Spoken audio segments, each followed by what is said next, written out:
início a live proposta pelo Centro dos Direitos Humanos aqui de Joinville, Santa Catarina. Direitos Humanos em Tempos de Pandemia. Eu vou apresentar um pouquinho o que é o CDH. É uma organização não governamental sem fins lucrativos, com mais de 40 anos de história. Ela surgiu para dar suporte jurídico nas lutas por moradia e trabalho justo em 1979. Foi o terceiro centro de direitos humanos fundado no Brasil.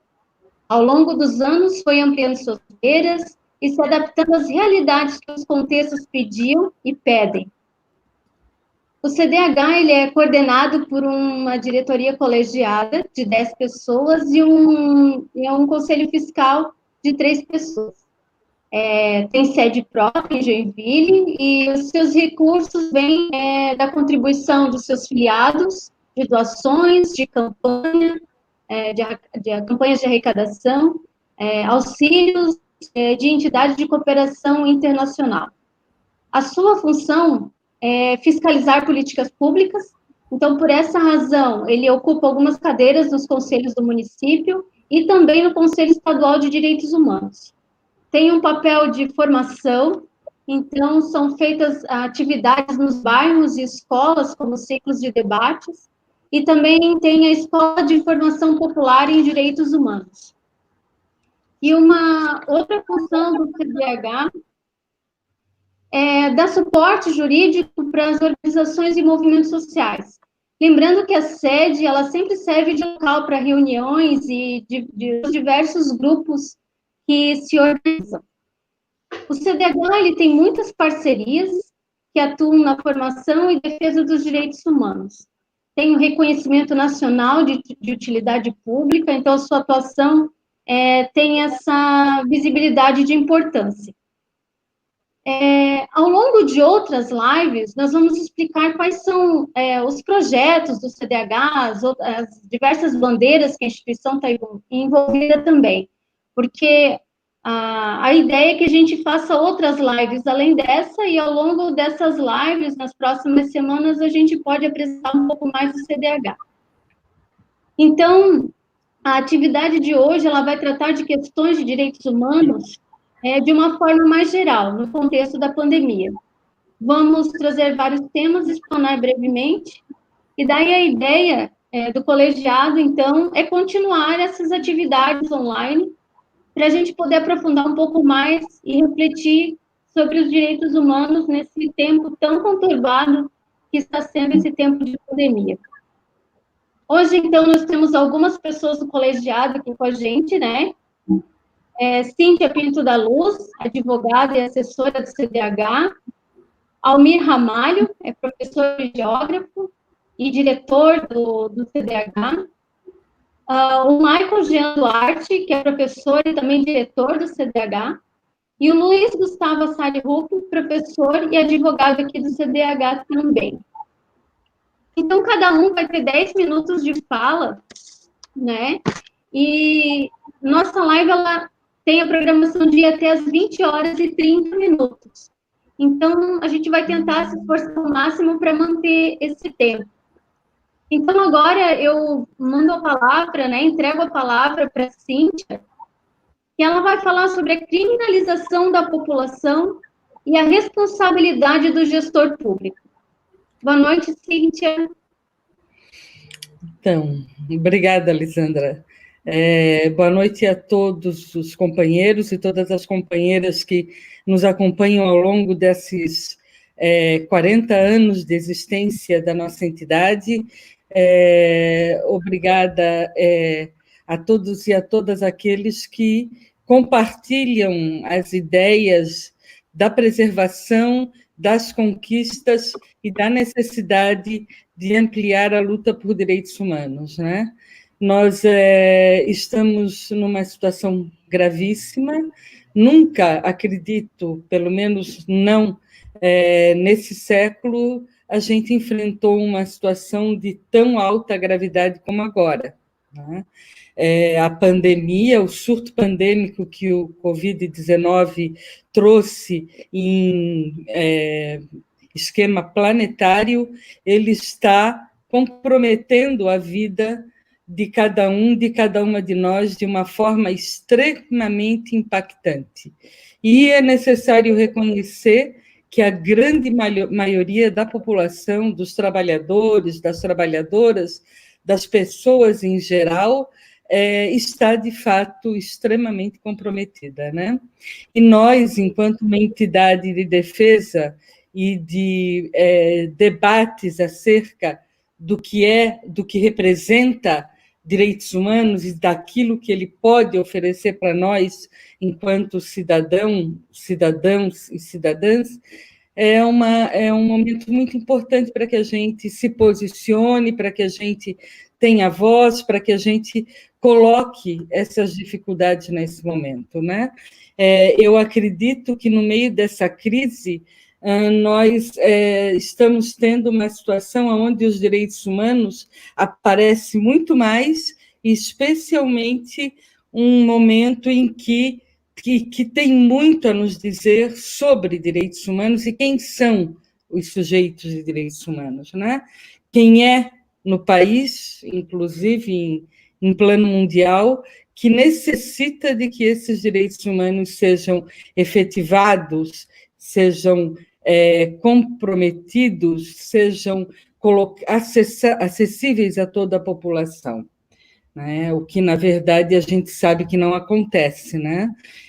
O Estado, de uma forma geral, especialmente no Brasil, na crise que nós estamos vivendo, ele deixa claro que ele não é capaz de atender às nossas reivindicações, a agenda da população mais vulnerável, a agenda das minorias que, de fato, não são minorias, são maiorias, e que estão sofrendo todas essas agressões e vendo a sua qualidade de vida cada vez mais comprometida, né?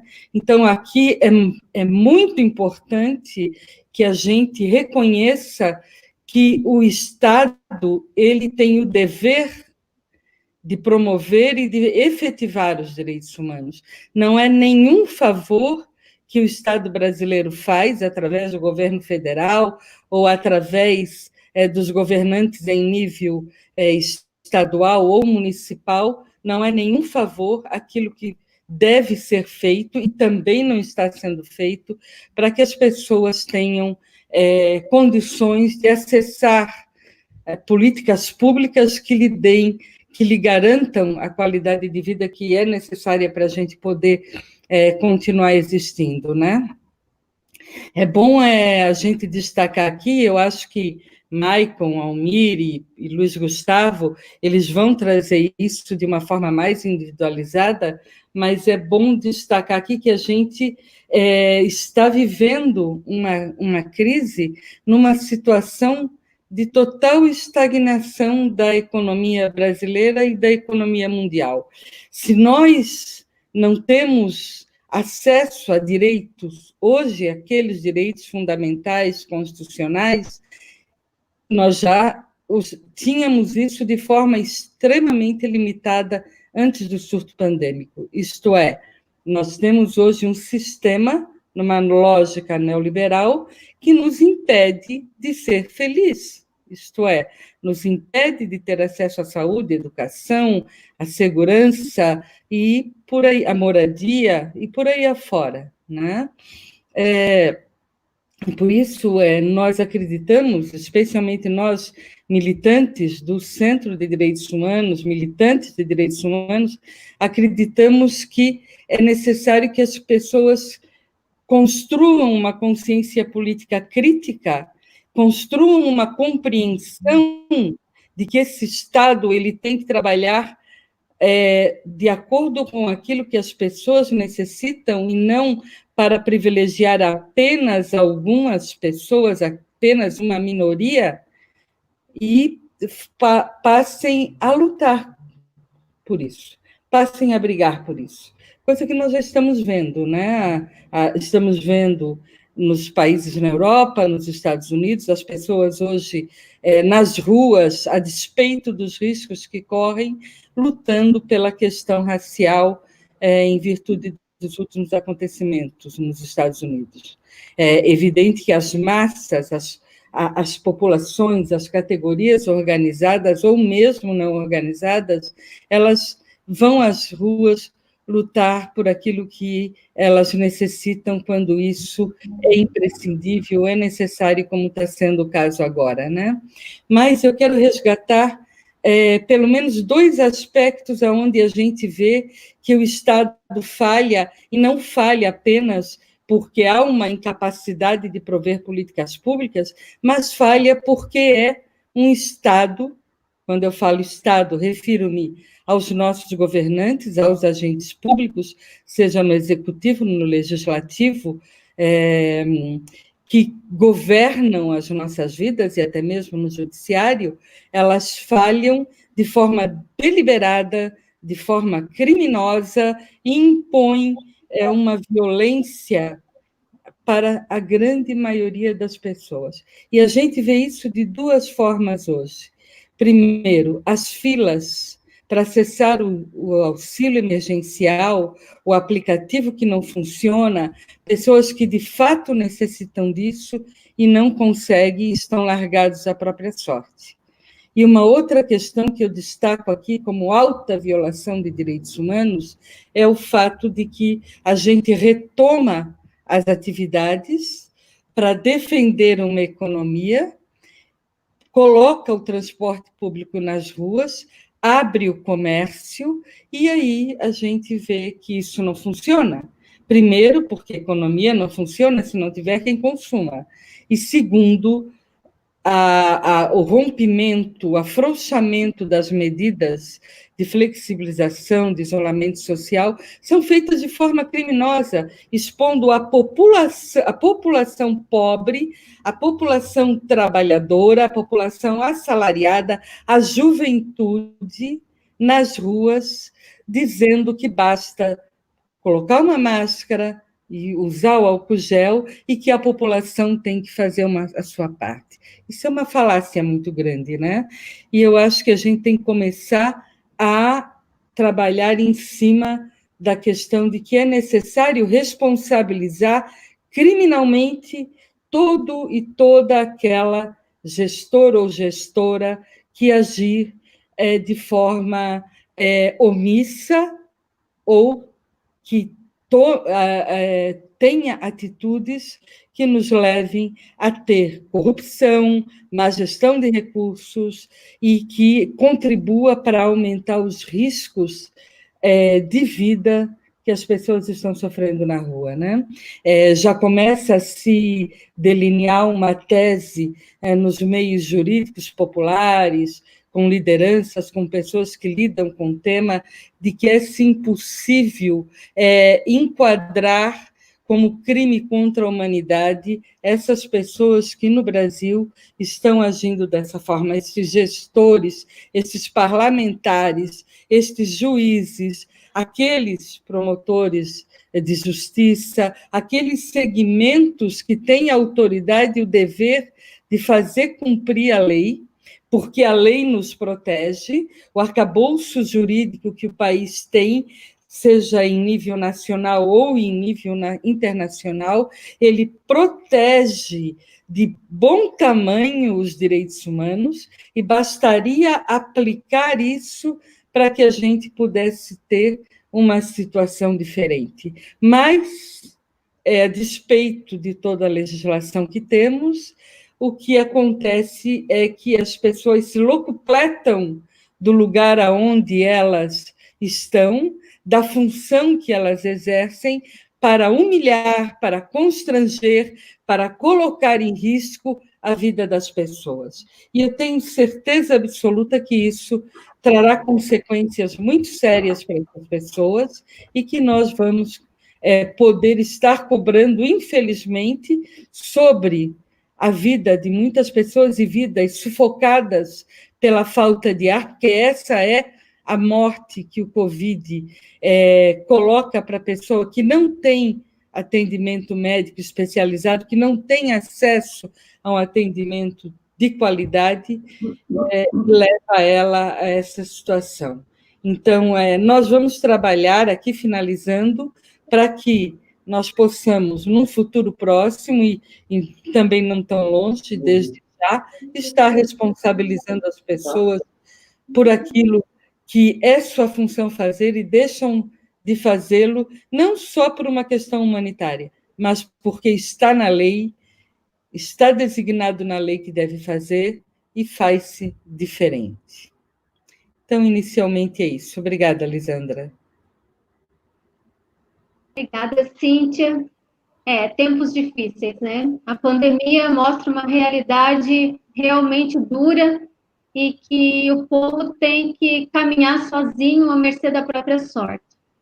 Grata pela explanação, Cíntia. Agora nós vamos convidar, então, o Almir Ramalho, que é diretor do CDH, também geógrafo, né? O Almir deve estar com o coração doendo com a declaração do ministro interino da Saúde. É lamentável o retrato do que nós estamos vivendo. Mas vamos lá, Almir, a tua fala vai abordar a questão da economia. Tá, ok, obrigado, Lisandra. Boa noite a todas e a todos que estão participando desse debate, né, que nós estamos trazendo aqui. Como foi falado antes, um debate aberto, né, não temos como fazer uma classificação de ponto por ponto que poderia ser discutido aqui. Isso vai ser feito ao longo do tempo, né, até porque é muito pouco tempo para se falar de tudo. Então, hoje a gente vai trabalhar um pouco mais geral essa questão dos direitos humanos em tempos de pandemia, né, e eu procurei focar mais a minha fala na questão da economia, né? E por quê? Primeiro que, assim, é complexo a gente falar de direitos humanos, principalmente nos últimos tempos, que deixou de ser um conceito, passou a ter um significado ideológico, né? Direitos humanos, ele não tem mais a mesma perspectiva que tinha antes de alguns anos que estamos passando aqui. Ele entrou mesmo nessa questão ideológica e é muito difícil a gente trabalhar esse assunto. Falar em direitos humanos em tempos de pandemia é ainda muito mais complexo, né? Então, falar de economia, direitos humanos, e nesse momento é preciso tentar fazer um roteiro para não se estender demais, porque quanto mais a gente pensa, pior fica, né? E por que eu resolvi fazer pensando mais nessa perspectiva da economia do país? Primeiro, porque é de sobra a maior preocupação do Estado hoje, né? Se você pegar o governo federal, os governos estaduais, tudo que se coloca, todas as situações que se discute, é sempre na perspectiva econômica de como o país vai se comportar com a economia, se a economia vai sofrer, se não vai sofrer, enfim, está muito mais preocupado com a questão da economia do que propriamente com a questão da vida. Ao mesmo tempo, né, o que a gente percebe é que a pandemia, essa crise, ela trouxe um certo, vamos dizer, trouxe um alívio, né, se podemos dizer assim, para o poder, né, do Estado. E por que trouxe esse alívio? Porque a gente já estava entrando numa crise. Essa crise ela vem crescendo desde 2014, nós sabemos disso, né? Muitas coisas foram tentadas como resolução da crise, né? E a gente sabe que isso não aconteceu, né? Ninguém, quando se fala em reformas, vamos fazer isso, tal, para resolver a crise, dizendo que isso ou aquilo iria resolver a crise, e a gente viu que isso não aconteceu. Então, hoje, a pandemia ela vem um pouco para dar esse esse afrouxamento, né, do governo. O governo consegue, a partir dessa pandemia, colocar a culpa em alguém. Se estamos com crise, se estamos com problema na economia, esse problema advém do isolamento social, advém da falta de produção, etc., etc., sempre em função da crise. Não é? Agora, por que essa ideia de que a crise está provocando, aliás, a pandemia está provocando a crise econômica, não é que está em discussão. Na verdade, se você pegar o que os economistas, que são chamados os cabeças de planilha, né, eles pensam exclusivamente no mercado, né, o Deus mercado. Insiste no mantra de que para a economia ir bem tem que haver controle de gastos, inflação dentro da meta, câmbio flutuante. Né? A nossa equipe econômica, ela leva esse tripé à risca, aconteça o que acontecer. E não poderia ser diferente agora com essa questão da pandemia. Né? Eles ainda estão preocupados sempre com o déficit fiscal, sempre com o ajuste econômico, a inflação, etc. E a gente sabe que hoje, né, você pensar em inflação num momento em que não existe consumo é absurdo. Ao contrário, a gente está tendo deflação, realmente. O que muita gente ainda acaba utilizando como se fosse uma coisa interessante para o país, e não é. Né? E aí o governo, em função de todo esse conjunto de ideias, ele lança, então, o plano, né, as medidas que vão para combater os males causados pela pandemia. Né? Eu procurei dividir essas medidas, esses conjuntos de medidas, em 3 partes principais. Né? Seria a parte que caberia ao caixa do governo, o incentivo à produção e o apoio aos mais vulneráveis. Primeiro, o que a gente constata é que é inacreditável a incapacidade da equipe econômica em enxergar caminhos que fujam daquele tripé, né, que eles estabeleceram. Então, o que vai sair do caixa do governo? Ou pelo menos o que se propõe? Primeiro, o governo pediu autorização para o Congresso e conseguiu para aumentar o déficit fiscal. Né? Ele tem lá umas regras, esse déficit fiscal ele tem uma porcentagem do PIB que ele pode utilizar, né? E ele pediu autorização em função da pandemia para aumentar isso daí. E o Congresso atendeu essa reivindicação. Ou seja, a partir de agora, o governo estaria menos engessado para tomar medidas. Essa é a primeira coisa. O segundo é que ele começou a abrir mão, né, algumas renúncias fiscais, por exemplo, liberou de IPI, de pagamento de IPI para aqueles produtos que fossem utilizados para a questão da pandemia, né? Liberou, por exemplo, importações de produtos utilizados por máscaras, remédios, etc., etc., cancelou todos os tributos. Essa é a parte, vamos dizer, o conjunto em que o governo entra nessa conta. Depois vem os incentivos às empresas. Nesse caso aqui, a gente tem medidas sempre em função daquilo, né, daquele pragmatismo do governo. Né? Então, o que ele propõe? Além de renúncias fiscais, que foram faladas aqui acima, prorrogação de prazo para pagamento de alguns tributos, né? Para entrega de declarações, né? Declarações de renda, essas coisas todas. Né? Depois, o que restou aí foram reformas, né? E aí é que é interessante, porque ele coloca assim, não, vamos ajudar as empresas para que as empresas não entrem no sufoco. Ele tirou do governo e deu para a empresa, por exemplo, teve vários países que ofereceram para as empresas crédito, né? Ó, você vai utilizar esse crédito para fluxo de caixa, por exemplo, né? Para pagar a sua folha de trabalho, né?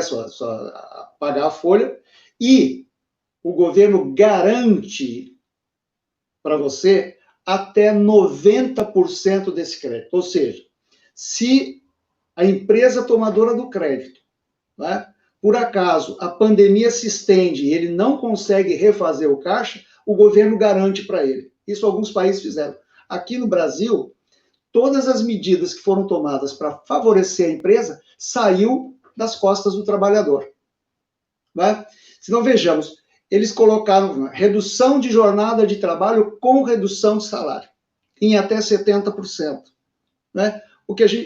E aí a empresa pagaria os 30% para o empregado que está afastado e o governo arcaria com o restante, mas esse restante em função do auxílio-desemprego.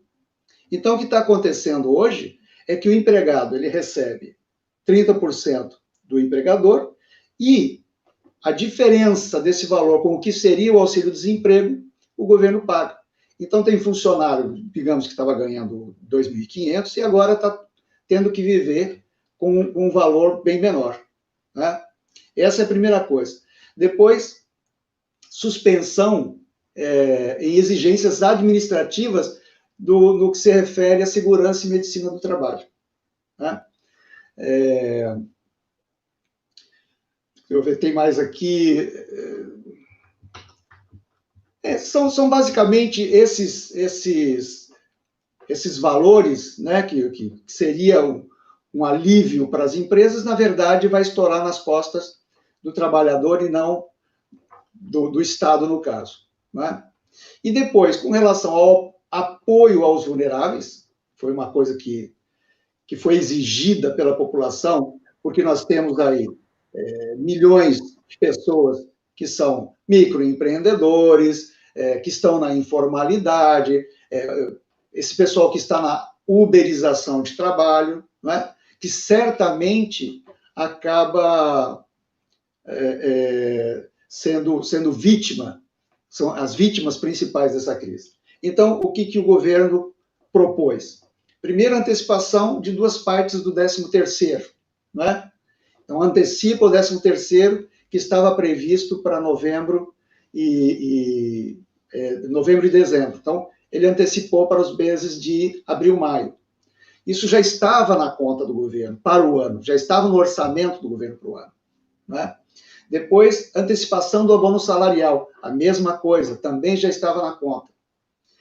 Reforço ao programa do Bolsa Família, isso o governo anunciou isso, mas não detalhou o que seria esse reforço. Né? Depois, a redução do teto de juros para empréstimos consignados, né? Que também é uma coisa muito, muito localizada. E, por fim, propunha ao governo de um auxílio de R$200 por mês para esses trabalhadores que ficaram sem renda por conta da pandemia. Ora, R$200 é impossível se pensar nisso. O Congresso forçou a barra, principalmente com os partidos de oposição, e conseguiram aumentar esse valor para R$600 durante 3 meses. Né? E quando venceu, o governo já está de novo com a proposta de R$200 a R$300 só. Agora, vale lembrar que mesmo com essas medidas, que a gente já considera pouco, né? Você veja o site G1 do dia 27 de maio, ele indicava que dos investimentos previstos pelo governo, né, combate à crise, apenas 24% saíram do papel. Tem alguns indicadores que dizem até menos do que isso. Mas se a gente pegar esse indicador, você vai ver que dos 35 bilhões que o governo conseguiu, né, de autorização do Congresso para utilização, utilizou só 8 bilhões. Ou seja, 1 a cada R$4 autorizados. Né? Então, veja que nós temos aí um problema seríssimo pela frente. Nós temos uma crise que já vinha acontecendo, uma crise que além de ser uma crise que vinha de fora, por questão do mercado, temos a crise interna do Brasil, porque além dos indicadores econômicos que não fecham, né, nós temos um governo completamente incapaz de resolver os problemas que vinham antes, porque a única coisa que se pensa é tirar o Estado, né, a presença do Estado da economia para se passar para o mercado, é o mantra que eles têm, não é? E agora a gente tem essa pandemia que certamente vai trazer aí uma crise muito, muito mais aguda do que a gente estava prevendo. Tem alguns indicadores aí que já mostram que pode chegar aí uma depressão, né, uma queda no PIB em torno de 6,5%, há aqueles que já dizem 9%. Né? Eu prefiro nem acreditar que vai chegar a tanto, mas mesmo 6% já é uma conta extremamente pesada, e eu tenho certeza que todos os ativistas de direitos humanos vão ter muito trabalho pela frente, muito trabalho mesmo. Né? Então, agora eu passo a palavra e depois a gente pode voltar a conversar um pouco mais sobre isso. Obrigada, Almir. Vivemos aí a inversão dos papéis, né? Nós, povo trabalhador, trabalhadora, servindo a economia no lugar da economia nos servir. Triste a realidade do Brasil nesse sentido. A gente tem um comentário aqui do Márcio. O Márcio, ele diz que Joinville tem a maior quantidade de óbitos por Covid-19 em Santa Catarina. Na visão do prefeito Udo, essas mortes não poderiam ser evitadas, mas sim poderiam, incluindo 2 enfermeiros que morreram salvando vidas. Ele deixou um comentário ali. À medida do possível, a gente vai compartilhando esses comentários. A gente vai passar agora a palavra para o professor Michael Jean Duarte. Ele vai falar um pouquinho sobre a situação da educação, trazendo um recorte de classe, gênero e raça, né, Michael? Então, a palavra está com você. Obrigada. Olá, boa noite a todos e a todas que estão acompanhando ao vivo aí a live do CDH. Dá um salve especial para a Lisandra, para a Cíntia, o Almir e o Luiz Gustavo, e o pessoal que está acompanhando nos comentários. Acho que antes de começar aqui, é importante fazer memória, né, ao menino João Pedro, morto pela polícia algumas semanas atrás na favela do Rio de Janeiro, e o George Floyd, também morto pela polícia, que trouxe mais uma vez aí uma ferida de violações de direitos humanos que a população negra sofre desde a chegada dos europeus no continente africano e trazendo eles para cá no regime escravocrata, e a gente ainda sofre com as repercussões, né? A população negra, em sua imensa maioria, né, sofre essa situação, né? Acho que aproveitar aí que está no começo da fala, dar o primeiro recado, que a gente está pensando também uma live relacionada à educação e direitos humanos no contexto da pandemia. Então, quem tiver apontamentos, referências, dicas, não deixe de procurar o Centro de Direitos Humanos para passar essas informações que a gente possa estar repercutindo aqui na live sobre educação que vai acontecer aí daqui a alguns dias, tá? Acho que o primeiro ponto, assim, para a gente abordar, né, que violação de direitos humanos é uma constante, né, uma normalidade dentro do capitalismo, né? E muitas vezes a gente tem que cobrar do Estado o cumprimento, a realização e o respeito aos direitos humanos, sendo que o Estado, né, ele é um dos principais violadores também de direitos humanos. Então a gente vive nessa constante contradição aqui, que é defender e reivindicar direitos humanos para as mulheres, para os trabalhadores, para o indígena, para a população negra, LGBT, que sofre essa violação de direitos humanos todos os dias, né? Nessa conjuntura que a gente tem vivido aqui da pandemia, como já apontou a Cíntia, como já apontou o Almir, né? Essa violação de direitos humanos, ela todo dia nos surpreende, né? Porque a cada nova notícia a gente tem uma nova violação de direitos humanos, né? Inclusive, muitas vezes, né, se usa do contexto da pandemia, do coronavírus, para justificar violações de direitos humanos, justificar falas absurdas, né? E tudo mais. Acredito que é importante aqui também mencionar uma questão, né? Muito se fala em direitos humanos e é importante a gente situar de que lugar que nós estamos falando aqui de direitos humanos. Apesar dos direitos humanos terem sua origem na Europa, lá no contexto do capitalismo, muitas vezes valorizando os aspectos individuais dos direitos humanos, né? Nós, latino-americanos, né, como dizia o personagem Chapolin, os europeus não contavam com a nossa astúcia, a gente pegou esses direitos individuais e virou do avesso, né? Fez esses direitos humanos se tornarem coletivos e sociais. Então, aqui, em muita luta contra a colonização, nos contextos das ditaduras, a gente pegou esses direitos humanos aqui. Pô, peraí, se vocês aí estão defendendo direitos humanos e impondo a nós o imperialismo, a sua face mais assustadora do capitalismo, a gente vai ressignificar esses direitos humanos. Então, a gente traz aqui para esses direitos humanos a ideia coletiva e social, do direito à educação, do direito à moradia, do direito a uma vida digna. Então, a gente parte desse lugar para falar de direitos humanos, né? É claro que agora eu não vou aqui fazer uma explanação muito longa, mas acho que tem alguns pontos que para contribuir com os companheiros que já falaram, né? A gente tem encontrado aí, para nós que estamos aí na atuação de direitos humanos nesse contexto de pandemia, vários problemas, né? Um desses problemas é a gente conseguir fazer uma leitura do tema dos direitos humanos sem separar os direitos, né?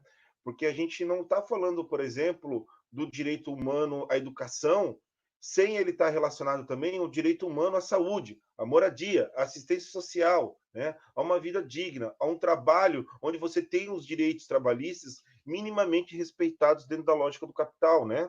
Então, é importante perceber que quando a gente fala em defesa dos direitos humanos, a gente denuncia os direitos humanos violentados pelo governo Bolsonaro, pelo governo Moisés aqui em Santa Catarina e pelo governo Udo dele em Joinville, né, que é o nosso prefeito patrão, a gente precisa identificar aqui essa relação que não estamos falando somente de um aspecto de direitos humanos, a gente está olhando ele de modo integral. Então, a defesa que a gente vai fazer, sempre a denúncia, ela vai tentar, ao máximo, tentar identificar várias violações de direitos humanos, porque a gente entende o direito humano como algo amplo e não algo específico, somente um elemento dele, né?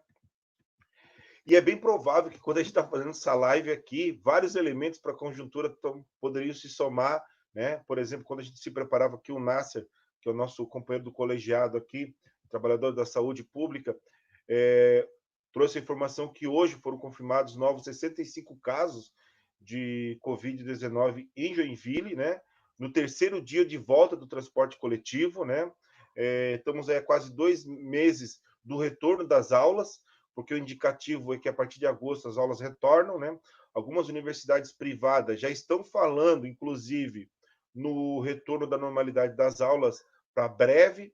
Então, é uma situação que muito nos preocupa, né?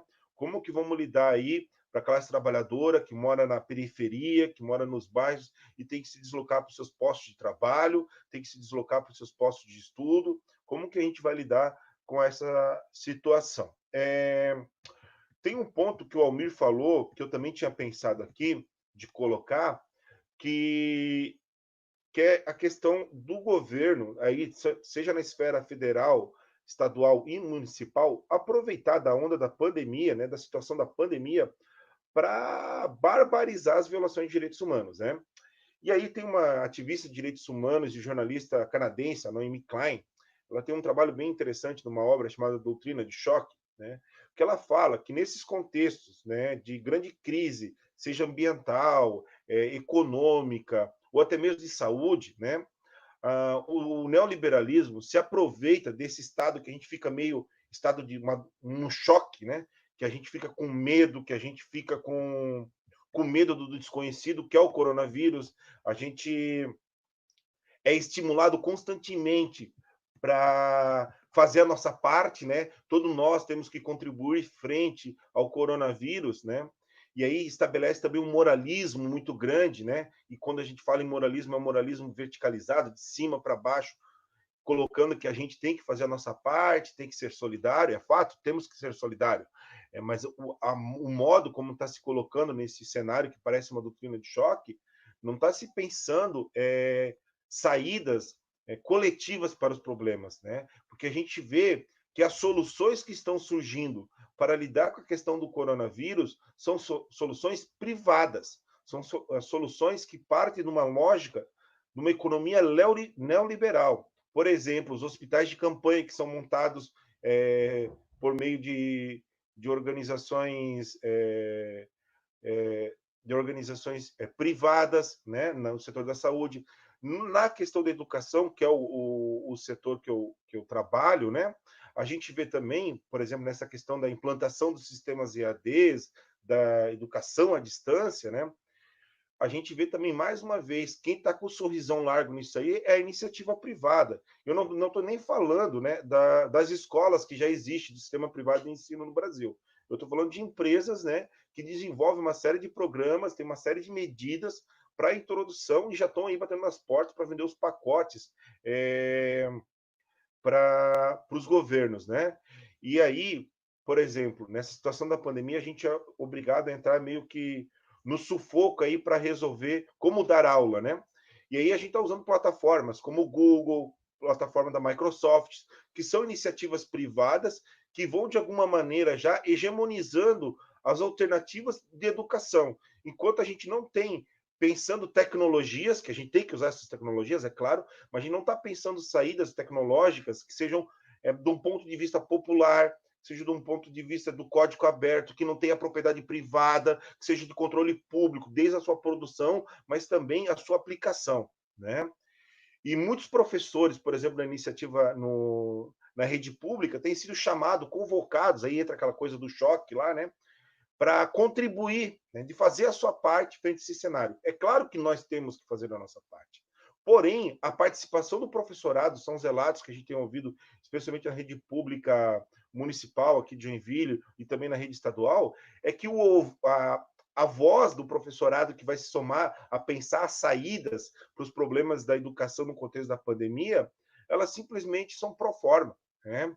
É como muitas vezes nós já do Centro de Direitos Humanos encontramos nas atividades dos conselhos municipais, que tem papel de fazer o controle social das políticas públicas, mas, na verdade, muitos acabam existindo só para assinar embaixo aquilo que o governo Udo vem colocando goela abaixo. E isso acaba se reproduzindo em menor escala também nas escolas públicas municipais, de uma maneira que só para atender a necessidade do governo, né? E essa necessidade do governo é uma necessidade muito bem dialogada com os interesses da CDL, Câmara Dirigente Lojistas, e a CIG, né? Associação Comercial e Industrial de Joinville, né? Que é o setor que, nesses 2 mandatos do governo Udo, tem dialogado fortemente. Enquanto a prefeitura não escuta o movimento de direitos humanos, não escuta o sindicato da categoria que lida diretamente com os trabalhadores da saúde, representa os trabalhadores da saúde e também da educação, que estão na linha de frente em criar ações imediatas e significativas para atender a molecada, né, que está na escola, ou as pessoas que estão adoentadas por mais variadas doenças além do coronavírus, né? Então, acho que é um elemento importante para a gente trazer aqui para o baile da conversa, né? E principalmente, né? Eu acho ligar o alerta, né? O alerta nosso, enquanto direitos humanos, ele já é ligado 24 horas por dia, né?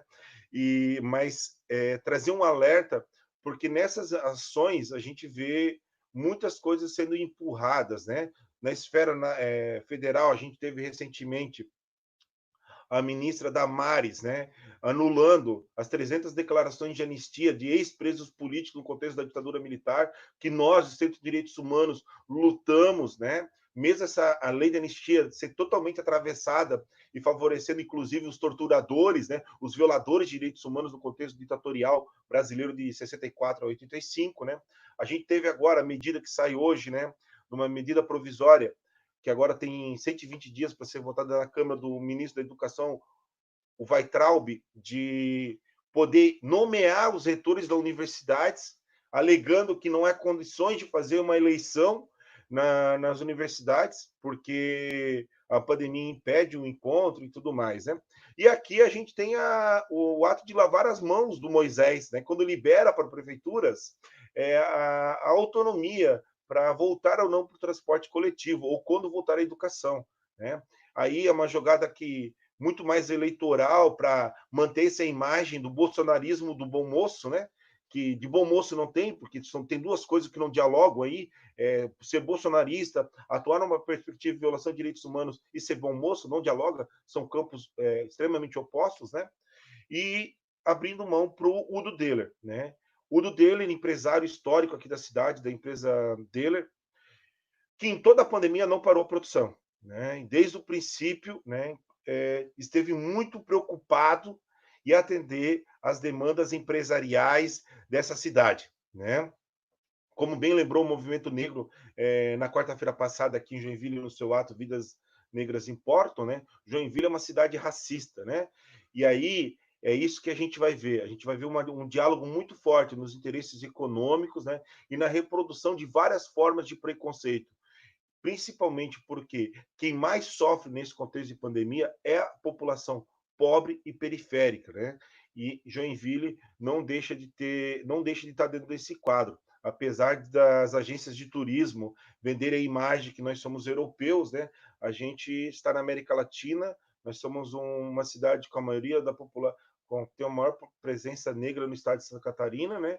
E onde o contexto da pandemia tem afetado diretamente essas pessoas. Encerro a minha fala aqui e passo para a Lisandra agora tocar o resto da conversa. Obrigado, companheiros e companheiras. Grata, Maicon. A educação, que é a nossa porta, né, para a transformação de comportamento, de cultura, tratada como lixo, né, em todas as esferas. Triste realidade, né, que se agrava com a pandemia. Professores explorados, né, tendo que se adaptar a realidades muito difíceis para dar aula, trabalhando muito mais do que, né, habitualmente, sendo obrigados a fazer relatórios diários, né, das atividades, enfim. A nossa educação aí sofrendo, já sofria, né, e agora, com a pandemia, muito mais. O Michael levantou, né, a questão de vários temas que a gente pretende tratar nas lives durante a pandemia, né, e vocês podem dar sugestões ali correndo ali embaixo. Vocês estão vendo, tem o e-mail do CDH, tem o site do CDH com alguns contatos lá no site também. Se tiverem sugestões, se tiverem alguma questão, pode mandar lá para a gente, que a gente pode trabalhar em cima desse tema, certo? São vários temas, a gente ainda pretende, né, aprofundar a educação, a saúde, a questão de imigrantes, refugiados, pessoas em situação de rua, indígenas, são todas grupos vulneráveis que já tinham diversos problemas, né, para sobreviver e que agora essa sobrevida está sendo asfixiada, né? Então, vamos criar pautas e trabalhos para a gente conseguir discutir online essas demandas. Agora eu passo a palavra para o professor e advogado, o Luiz Gustavo, que também é diretor do CDH. O Luiz, ele vai falar sobre direitos sociais, trabalho e previdência. Vamos lá, Luiz. Então, muito boa noite a todos, a todas. Boa noite, Elisandra. Boa noite, Cíntia, Almir, Maicon. E a todos os que nos ouvem nesse momento, nessa estreia, né, do nosso canal aqui do CDH, né, que se propõe a se tornar mesmo um canal aqui de divulgação dos problemas, né, e das propostas relacionadas aos direitos humanos na nossa cidade, né, e também tratar os direitos humanos como um todo. Me cabe aqui fazer algumas considerações relacionadas aos efeitos da pandemia nos direitos humanos, mas, sobretudo, naquela categoria dos direitos humanos atinente aos direitos sociais.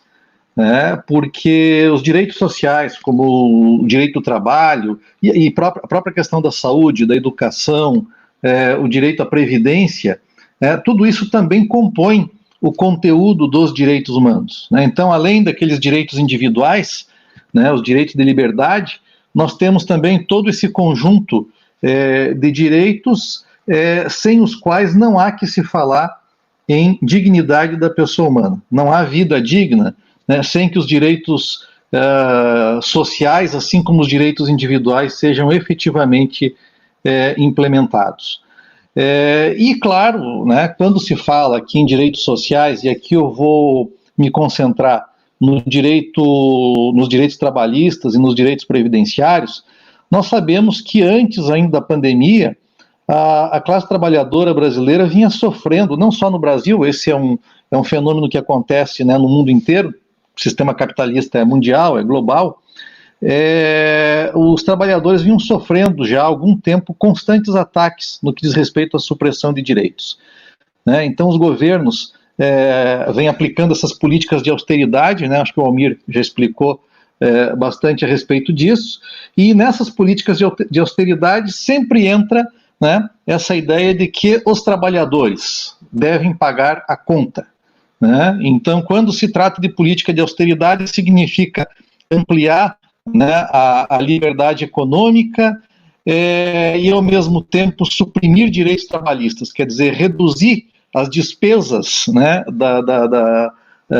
dos empresários, da burguesia, e jogando toda essa conta nas costas dos trabalhadores. E aí não se fala, por exemplo, no Brasil, né, e quando se fala, isso é colocado como, né, algo que não pode ser cogitado, por exemplo, a questão do imposto sobre grandes fortunas, embora previsto na Constituição, né, mas jogar para a classe trabalhadora a conta da crise, isso normalmente é o que se faz. E isso não começou na pandemia, né? Nós, em 2017, tivemos já a chamada reforma trabalhista. Antes ainda da reforma trabalhista, a lei que ampliou as possibilidades de terceirização. Depois nós tivemos também a emenda constitucional número 95, que estabelece um teto para os gastos públicos. Então, hoje, quando algum político, né, quando algum parlamentar, algum governador fala que pretende investir em saúde, investir em educação, ampliar os investimentos em saúde e educação, é necessário primeiro verificar como ele votou, né, lá em 2018, naquela emenda constitucional. Porque se ele votou a favor da emenda constitucional número 95 e hoje vem falar que defende a saúde e a educação, ele é um mentiroso, né, e tem que ser denunciado, né? Então, temos que começar por aí. Então, a emenda constitucional é algo que me parece que não existe em lugar nenhum no mundo, né, estabelecer um limite de gastos, de despesas públicas em praticamente todas as áreas aí que envolvem direitos sociais, como saúde, educação, segurança e tudo mais, por um período de 20 anos. Né? Isso é algo sem precedentes, né? E é um crime praticado contra toda a população. Depois nós tivemos a reforma da Previdência. Né? Tivemos a reforma da Previdência, e aí é necessário conjugar todas essas reformas, ou contra-reformas, né, como nós poderíamos chamá-las. É melhor chamar de contra-reformas, porque a ideia de reforma dá a impressão de que é algo que está sendo feito para melhorar. Né? As contra-reformas não, é para piorar, é para degradar as condições de vida da maioria da população, daquelas pessoas que vivem do trabalho, as pessoas que efetivamente produzem a riqueza.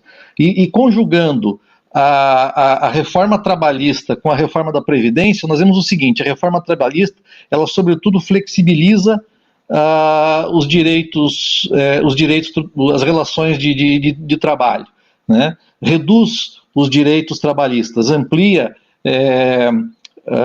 formas de precarização do trabalho, como o trabalho intermitente, trabalho em tempo parcial, e sem falar nas medidas provisórias que foram implementadas agora depois da pandemia. Então, esse conjunto de medidas, né, tratadas de uma forma conjugada, nós temos o seguinte: os trabalhadores hoje encontram uma dificuldade maior de encontrar emprego, né? A resposta que a classe dominante e o governo que a representa coloca é o seguinte: é melhor você ter um emprego, mesmo que precarizado, do que perder o emprego, né? Coloca como uma chantagem, né, nesse sentido. E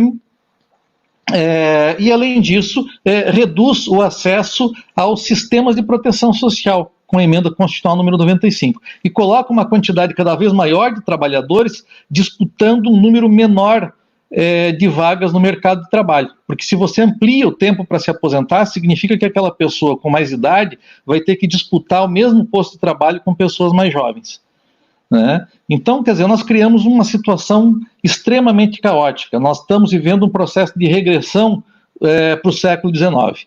Aqueles direitos sociais que foram conquistados ao longo do século XX, hoje estão sendo totalmente retirados. E com o advento da pandemia, né, a pandemia, claro que ela potencializa toda essa crise, né, e é justamente nesses momentos de crise, e é importante, né, reconhecer que a crise econômica ela é anterior à pandemia, claro que a pandemia potencializa, intensifica ainda mais essa crise, é nesse momento que a classe dominante se vale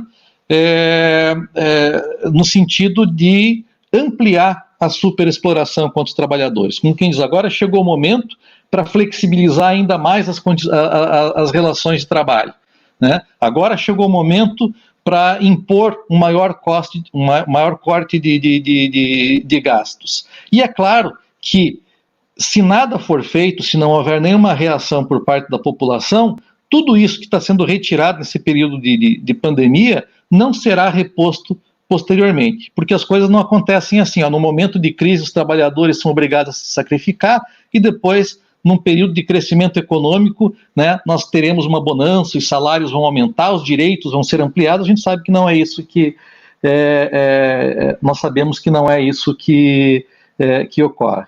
Então, só depois, né, como nós estamos falando agora da violação dos direitos humanos em tempos de pandemia, só para citar dois exemplos, logo no início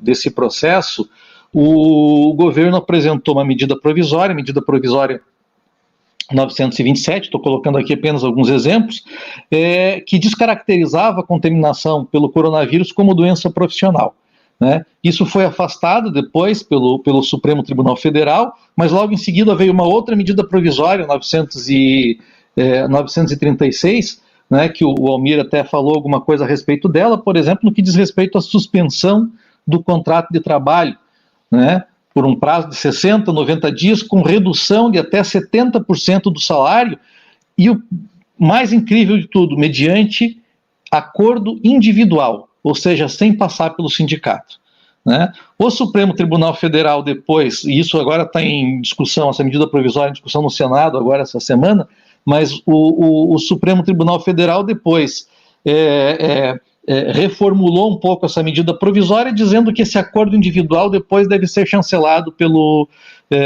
sindicato. Mas isso não resolve o problema, né? Porque se nós fôssemos pelo menos aplicar a Constituição, lá o artigo 7º, qualquer acordo que venha de alguma forma reduzir jornada de trabalho com redução de salário, isso só pode ser feito através de acordo ou convenção coletiva, não através de acordo individual para depois ser chancelado. Porque, claro, né, um acordo individual, quando se trata de acordo individual entre empregados e empregadores, nós sabemos que o trabalhador entra com o pescoço e o empregador entra com a guilhotina, né? Isso não é uma negociação.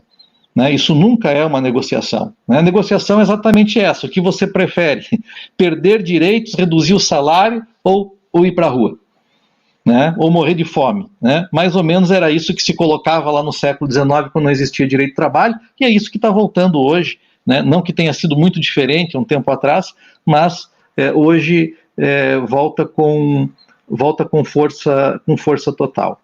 Né? Então, assim, eu penso que hoje a defesa dos direitos sociais, né, a defesa até de um mínimo existencial, né, para a maior parte da população, que são aquelas pessoas que vivem do seu trabalho, né, que não vivem da exploração do trabalho alheio, mas sim do próprio trabalho, a única saída hoje que existente passa pelo fim desse governo. Né? Eu acho que não restam... Não faltam motivos, né, para que esse governo, para que o governo Bolsonaro chegue ao fim. né, seja através do processo de impeachment, né, seja lá como for, mas é um governo que é insustentável. Não é possível a classe trabalhadora, né, a maior parte da população, os estudantes, a juventude como um todo, essa população que sente, né, com um vigor muito maior, com rigor muito maior, o problema da crise, população hoje que vive em situação de rua, a população negra, como o Maicon falou, LGBT e tudo mais, o impacto da crise nessas pessoas é muito maior. E nós podemos dizer que a maioria da população não pode esperar até 2022, né, para pensarmos aí em mudar essa situação, porque até lá, né, não vai sobrar pedra sobre pedra. Né? O pouco que nos resta ainda pode ser suprimido. Né? E é importante nós entendermos que o governo, né, o Bolsonaro, durante a campanha, ele prometia tudo que ele está fazendo. Né? Ninguém pode dizer que o governo não cumpre suas promessas. Não, ele cumpre suas promessas. Porque ele dizia, em relação às relações de trabalho, que as relações de trabalho deveriam chegar próximo à informalidade. Era isso que ele dizia. Ou, em outras palavras, as relações de trabalho devem ser aquelas lá do início da Revolução Industrial, quando os trabalhadores trabalhavam 16, 18 horas por dia, né, em péssimas condições de trabalho. Ele dizia isso claramente, já durante a campanha, e claro que procura hoje implementar de todas as formas. E claro que, aliado a tudo isso, para finalizar, nós podemos enfrentar um problema aí de repressão, porque essas políticas de combate à maioria da população necessariamente são acompanhadas de um processo de criminalização dos movimentos, né, e de ampla repressão. Foi o que aconteceu no Chile, do Pinochet, foi o que aconteceu em vários outros países. Para implementar esses planos do que a burguesia chama de modernização da economia, é necessário isso vir acompanhado de uma ditadura, de morte, de tortura, né, e tudo aquilo que nós conhecemos. Por isso que hoje nós não temos, né, muito tempo a perder, né, e não há hoje como manter esse governo. Não se trata de querer trocar ou modificar o Ministério da Saúde, o Ministério da Educação. Não, porque qualquer um que entrar no lugar do outro é para piorar. Né? Nada pode ser melhorado num governo com o perfil do governo Bolsonaro. Tá? São essas as minhas considerações. Muito obrigado. Obrigada, Luiz. O trabalhador e a trabalhadora são descartáveis, né, para esse governo. São uma mercadoria que pode ser jogada no lixo. Pouco importa se é com doença ou com cortes de direitos, a ideia de que somos descartáveis. Podemos ser trocados a qualquer momento por qualquer outro trabalhador e trabalhadora, e assim vai. Ciclo vicioso do descarte. A gente tem uma pergunta ali, agora são 20 horas e 6 minutos, dia 10 de junho de 2020. A gente vai até as 20h30, e a gente tem uma pergunta ali do Leonardo. Se alguém que está acompanhando aí a live quiser fazer alguma pergunta, pode colocar ali no chat que a gente vai acompanhando, tá? Antes de fazer a pergunta do Leonardo, eu penso que é importante a gente, inclusive, pensar em trabalhar em outros momentos, outras lives, a fake news, a comunicação e a fake news. Porque dentro de toda essa loucura que a gente está vivendo, dentro de todo esse desmonte, né, essa destruição dos direitos, ainda a gente lida com a desinformação e muito pior que a desinformação, com a mentira, né? Então, de repente a gente pensa aí para uma das próximas lives também, a gente trabalhar a questão da fake news e fazer um apelo para a população, né, que procure sites oficiais, que procure informações oficiais, procurem, né, o site da Organização Mundial de Saúde, se antenar, né, na distorção. Tem muitos sites que postam notícias com a notícia totalmente distorcida. Então, nosso papel também, nós temos essa informação na palma da mão, podemos buscar, né, joga no Google, pergunta né? Vamos pesquisar para não tornar mais difícil e mais caótica essa situação da pandemia com notícia falsa. Então, nós vamos lá ler a colocação do Leonardo Costa. Nos Estados Unidos, em meio à luta antirracista, a função do sistema de justiça, das prisões e da polícia vem sendo questionada. Inclusive, a abolição é um horizonte. Como direitos humanos pode contribuir nesse debate no nosso país? Agora vamos ver quem que pode responder, ou vocês, cada um quer fazer uma colocação.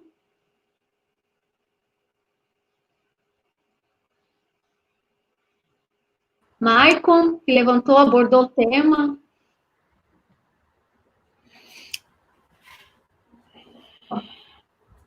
O Luiz?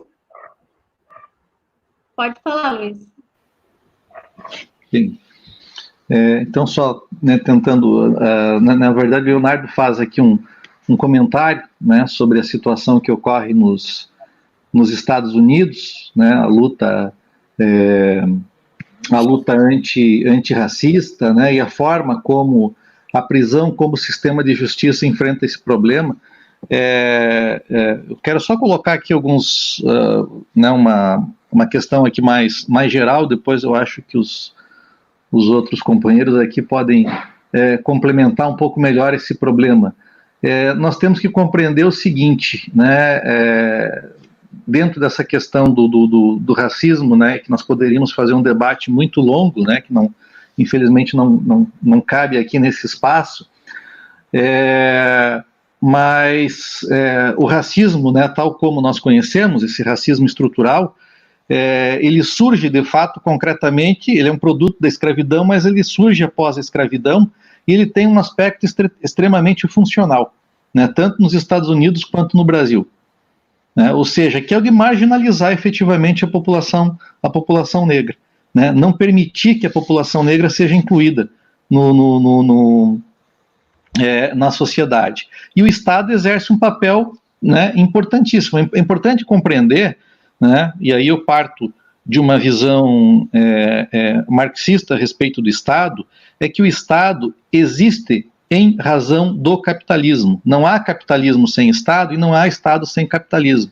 Né? Não haveria a necessidade do Estado, desse modelo de Estado moderno, lá no feudalismo ou dentro de um sistema escravocrata, porque as relações sociais, as relações de trabalho se davam através da força direta.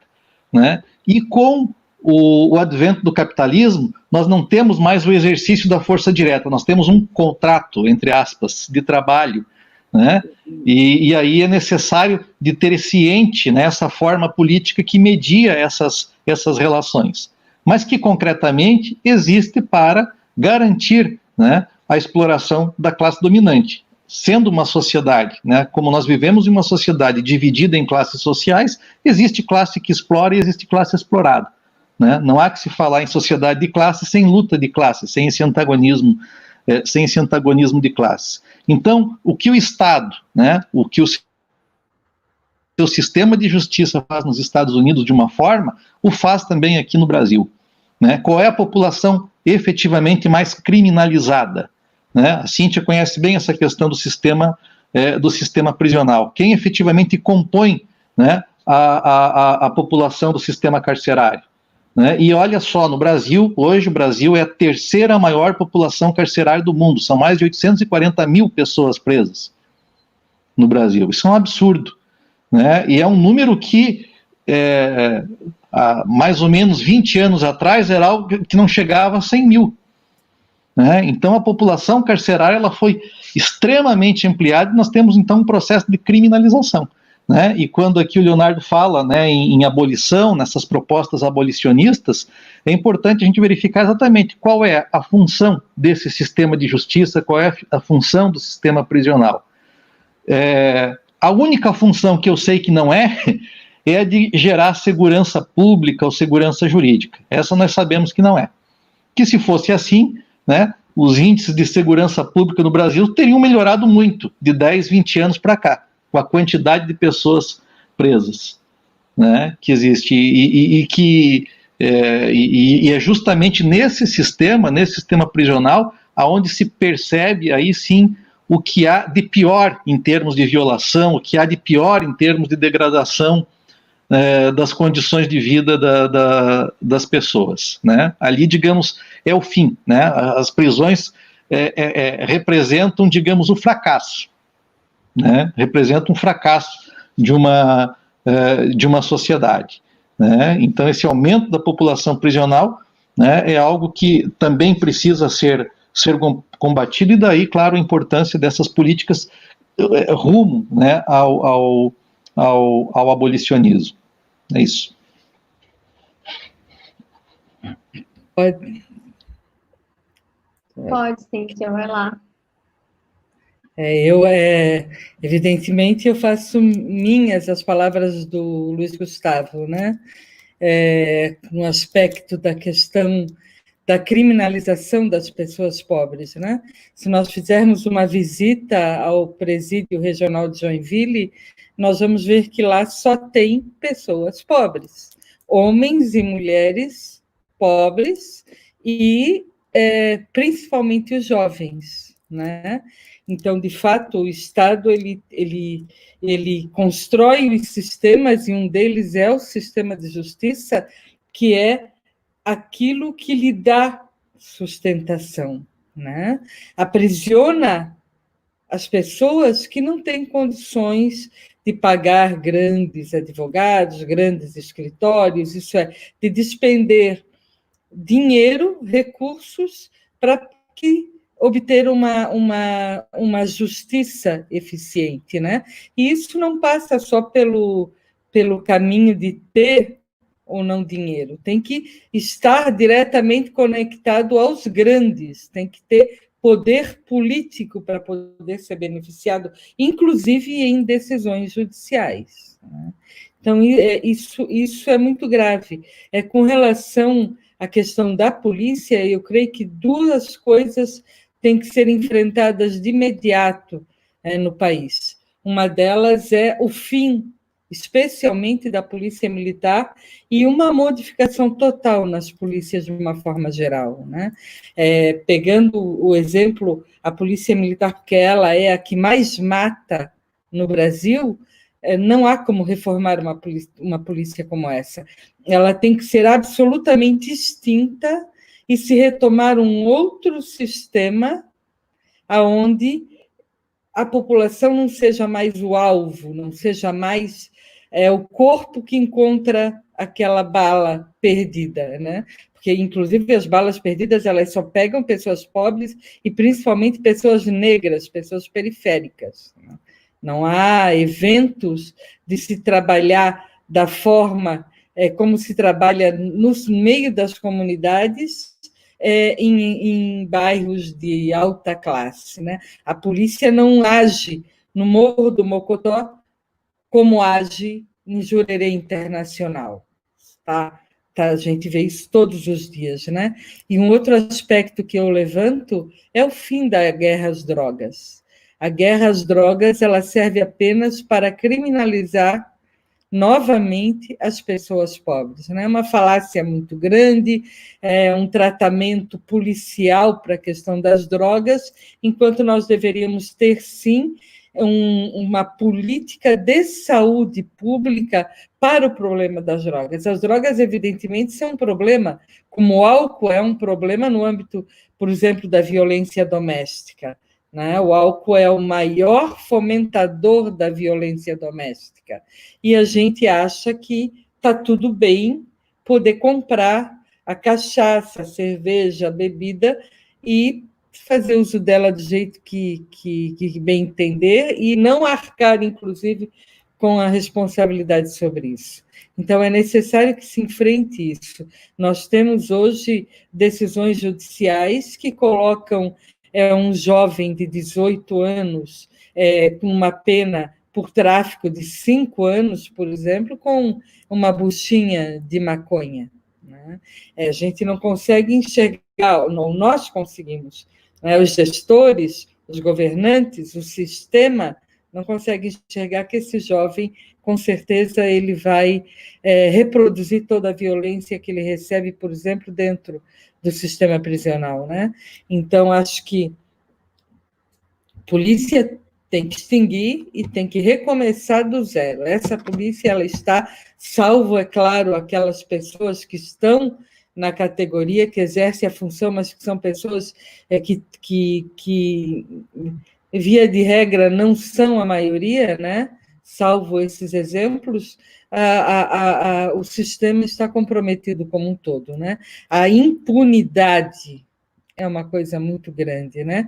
Como a gente viu no caso da morte do Lloyd nos Estados Unidos, que aquele policial militar ele já tinha 17 ocorrências pelo mesmo fato, isso é, violência contra as pessoas negras, né? E isso só existe porque o Estado é conivente, o Judiciário é conivente, o Ministério Público é conivente e permite que um policial que tem uma ficha desse tipo vá para as ruas, né? E se nós formos pesquisar, como tem entidades e observatórios especializados nesta questão, nós vamos ver, sim, que a morte ela acontece nas regiões periféricas, porque os policiais que atuam dessa forma, eles não são devidamente punidos, eles não sofrem apuração dos fatos do jeito que tem que ser dentro das corporações, né? Há, na verdade, de forma generalizada, uma política de passar a mão na cabeça dessas pessoas, né? E, por fim, faço só um reparo lá em cima, a questão do Udo Deller em Joinville, né? Quando, na visão do Udo, as mortes não podem ser evitadas, né?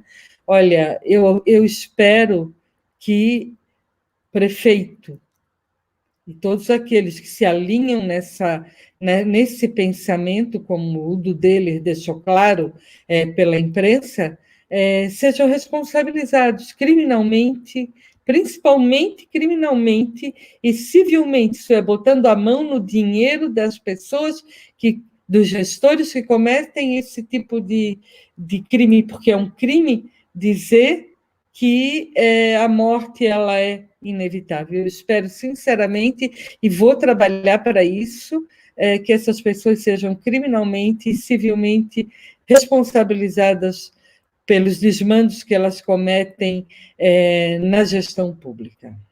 É isso, Lisandra.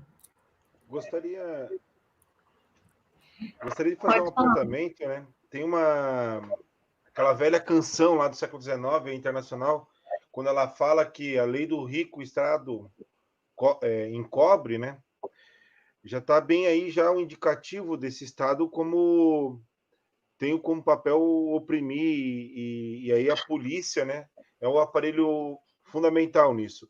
Muitas vezes, né? A Cíntia citou a questão de como a PM age no Morro do Mocotó e como a PM age na Praia dos Playboys, lá em Florianópolis.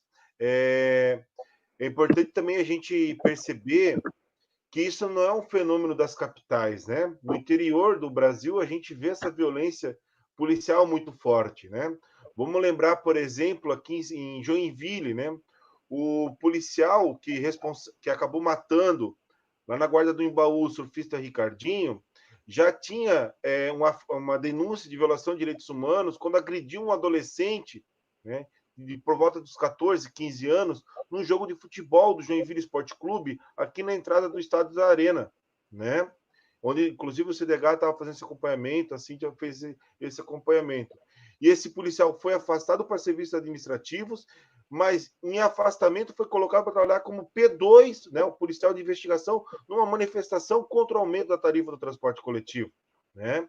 E, inclusive, isso é documentado com fotos e outros registros.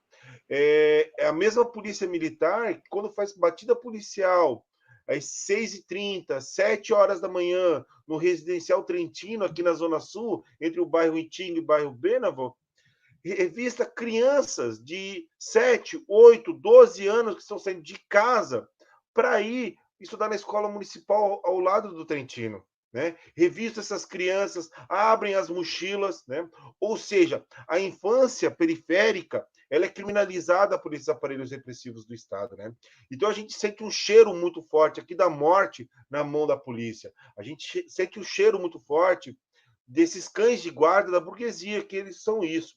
E acho que a gente precisa pensar aqui que não é só a polícia, o problema, a polícia militar. Ela é um problema, mas quando a gente vai ver essa cultura de formação política voltada à violação de direitos humanos, encabeçado pela polícia militar, que ela é um problema porque ela é militar e reproduz a ideia máxima do militarismo, né? Eu não vejo o outro como um cidadão, eu vejo o outro como um inimigo, né? O militar tem essa formação e a polícia vai reproduzir isso muito forte. E justamente o inimigo quem? É o pobre, majoritariamente negro, como já foi citado.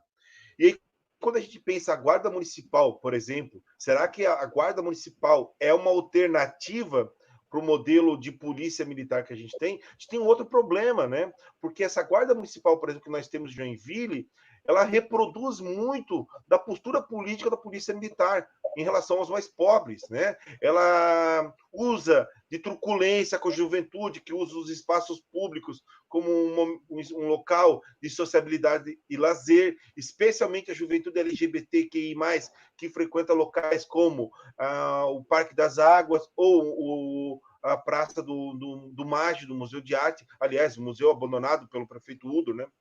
E também a gente vai ter essa polícia que é chamada nas escolas municipais para entrar dentro da escola, andar dentro da escola, frequentar o espaço que é dos professores, como a sala de aula e também a sala dos professores, né? Como se a sua presença lá, fardada e armada, fosse inibir os alunos problemas, né? E não é assim que a gente resolve o problema. E só para finalizar, eu acho que a gente também tem um horizonte aqui que está trazendo um cheiro aí de mudança. A gente tem no sul do México os zapatistas que estão discutindo formas de polícia. A gente tem na região do Oriente Médio, lá nos antigos povos mesopotâmicos, os curdos, que estão discutindo outras maneiras de fazer a autodefesa da comunidade, né? E agora a gente tem esse debate que os Estados Unidos traz, não só sobre o abolicionismo da polícia, como também do sistema prisional como um todo, que de alguma maneira a gente tem que trazer para o nosso horizonte cada vez mais. Obrigada, Marcos, Cíntia, Luiz. A gente tem uma fala aqui do Rafael do Nascimento, pertinente à fala da Cíntia. Há uma autorização expressa para que forças de segurança matem civis e são inexistentes mecanismos de controle dos abusos no uso da força letal. Eu penso que aqui a gente podia fazer uma lembrança do pacote anticrime, né?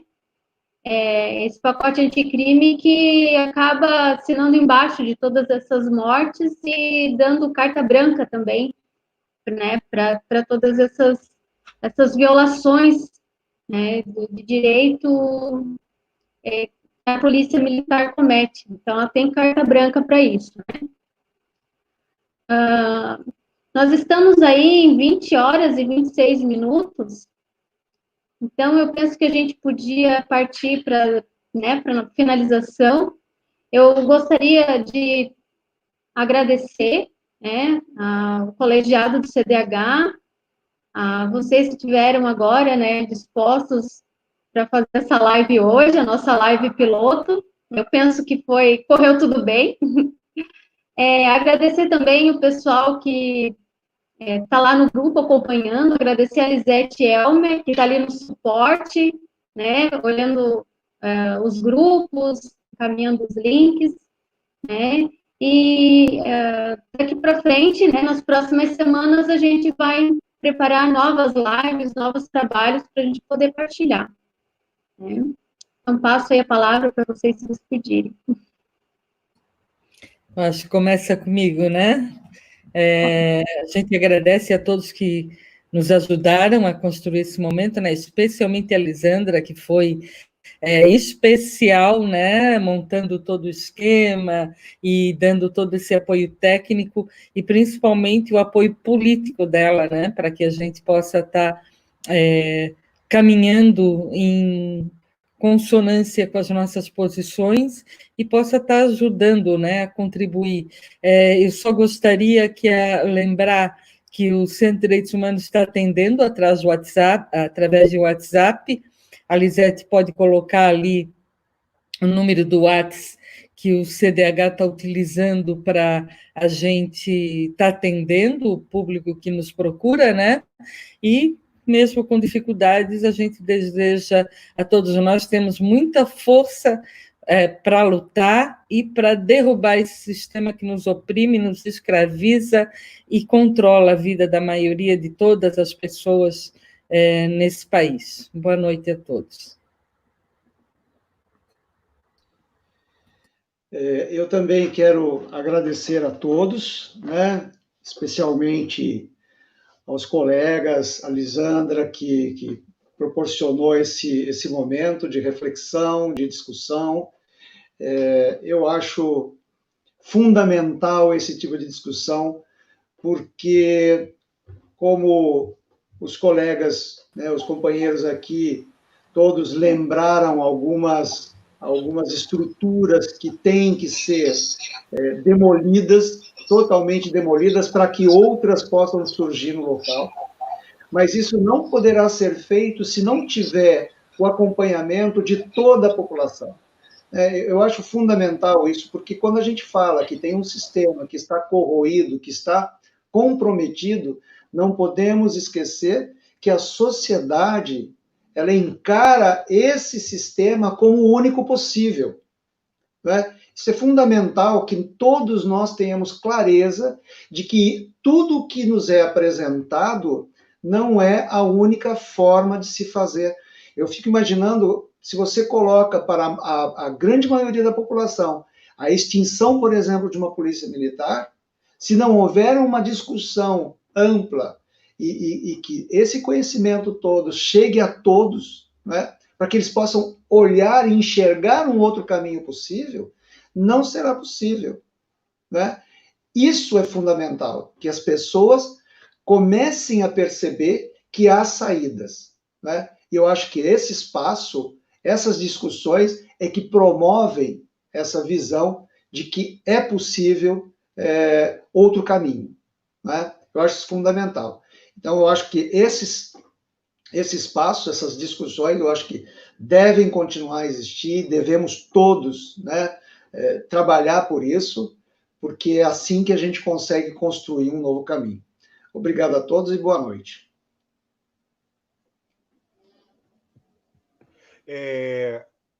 Agradecer a Lisandra por todo o suporte técnico e político que está dando à entidade, né? Muito importante, a Lisete.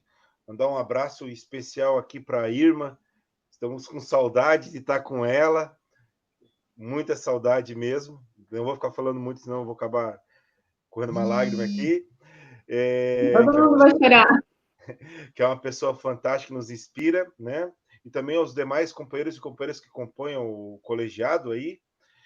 Vou também agradecer aqui a Maria Flor e a Sara, que deram suporte para eu poder estar aqui nesse momento e sem nenhum grande evento ao meu redor acontecendo aqui, fora a pandemia, o capitalismo e o Estado. E aí, acho que tem uma questão muito importante para encerrar aqui, que eu gostaria de dizer, que é fundamental neste momento, né, a nossa organização, que a gente que trabalha, a gente que estuda, né, ou que estamos desempregados ou não, que a gente procure a associação de moradores, que a gente procure os coletivos, que a gente procure os sindicatos, entidades de classe ou organizações políticas que a gente tenha uma identificação ideológica e passe a se organizar nesses espaços. É fundamental a nossa organização, né, para fazer o combate a todas essas formas de opressão e que o sistema vem nos colocando. É fundamental esse elemento. E essa organização com um objetivo muito claro, de a gente conseguir implementar uma vida digna, superando esse capitalismo, superando essa organização estatal, e aí sonhando por aquilo que a Cíntia sempre fala, que o CDH não precisa mais existir, que o CDH se torne aí um espaço de memória, um museu para as pessoas visitarem, porque a gente tem aí consolidados os direitos humanos. Valeu, companheirada. Então, também me despeço aqui de todos, né? Agradeço a oportunidade de participar dessa nossa primeira experiência aqui com um canal, né, de divulgação, e, né, como a Lisandra já falou desde o início, nós pretendemos manter agora, né, uma série de lives, de vídeos, entrevistas, né, tratando de temas relevantes de direitos humanos, né, porque o que não faltam são problemas, né, relacionados, infelizmente, problemas relacionados à violação de direitos humanos. E o CDH sempre se propôs, né, isso há mais de 40 anos, desde 1979, desde a fundação do Centro de Direitos Humanos de Joinville, sempre se propôs a ser esse espaço aglutinador, né, de buscar todos aqueles aqui em Joinville, na região, e dar o seu apoio a todos aqueles que pretendem lutar pela defesa dos seus direitos, contra violações, na luta pela moradia, na defesa dos imigrantes, de toda a população, né, a maioria da população, que é a população que mais sofre, né, com os problemas decorrentes desse sistema que tanto oprime a classe social que vive do trabalho, né, e toda essa população hoje cada vez mais marginalizada por esse sistema. Tá? Então deixo meu abraço aqui e espero que possamos nos reencontrar em breve. Muito obrigado e uma boa noite para todo mundo.